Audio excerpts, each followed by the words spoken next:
Hello everyone. Ireland is now in its first day of level 5 restrictions. And what we would like to do is share with you our views and indeed our experiences as to why we believe these level 5 restrictions are not near as bad as the complete shutdown or lockdown that the country experienced at the beginning of March and subsequent to that.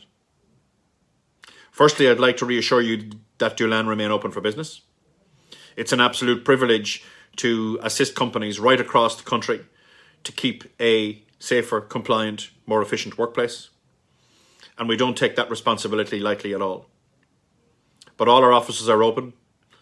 Galway, Sligo, Cork, Louth, Dublin, Wexford, all stand ready to help our existing customers and new ones if needs be. So our 5 viewpoints.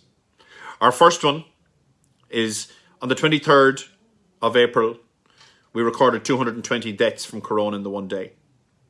Over the last week, we've had an average of 4 or 5 deaths.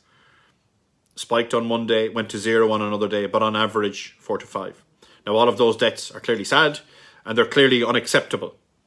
But at the same time, we're in a very different position now with an average daily rate of 5 as opposed to 220 in one day in April. We do expect a spike because of the time lag from when the restrictions were implemented, but ultimately it's a very, very different starting point. We'd like to say that we acknowledged the government lockdown this time. Something had to happen in order to curb the numbers. We do not, however, believe that restricting and locking down genuine, legitimate people and genuine, legitimate businesses is the right thing to do. Neither do the WHO, by the way, who say that such a lockdown does not get rid of the virus. We would sooner see people that wantingly and recklessly abuse public health guidelines prosecuted first. And we call on the government to make sure that over the next couple of months, those people are prosecuted, or we'll see ourselves in a yo-yo lockdown position again as soon as January or February. My second point is that this time round, our economy vastly remains open for business. Last March, everything was shut, bar essential services, healthcare, food provision, and we were all then reopened on a piecemeal basis based on risk assessment. This time round, however, we are predominantly open.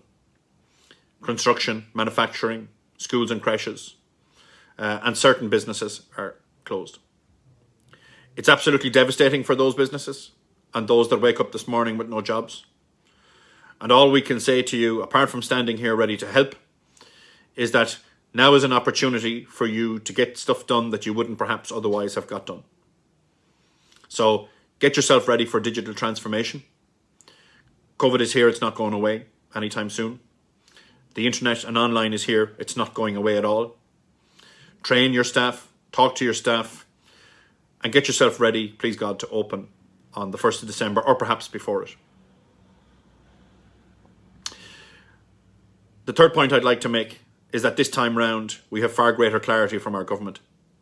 We've been told it's a 6-week period, or hopefully shorter. We have been told that the objective is to get the R rate below 1. And we couldn't have said that last March. We really didn't have a clue what was happening, when it was happening, if it would happen. But now it's very different and we have greater clarity. And we believe that starting with the significantly lower death rate and knowing what we know now and doing what we're doing now, that we will be in a far better position at the end of these restrictions, which we acknowledge and accept, but we just feel perhaps that not all of them were necessary. The fourth point I'd like to make is more of a global one, and that is, at the start of this pandemic, the WHO issued a tweet to say that the Chinese had no evidence that the coronavirus was spread from a person-to-person basis. Now, we know that's not the case. We understand the virus far better. We're far better at contact tracing. We're far better at hospital management. Yes, you can play the political game and say, oh, we could be better, and we can be better. But ultimately, we're in a very different position now than where we were last March. On top of all of that, of course, some people say we'll have a vaccine this side of Christmas. The 1st of December is less than 6 weeks away. We couldn't have said that last March. So there is very definitely means to be positive and to be hopeful. My fifth and final point then is just to put some perspective on things, both for economically and personally. According to the CSO, in the last census, 25 people a day died from cancer.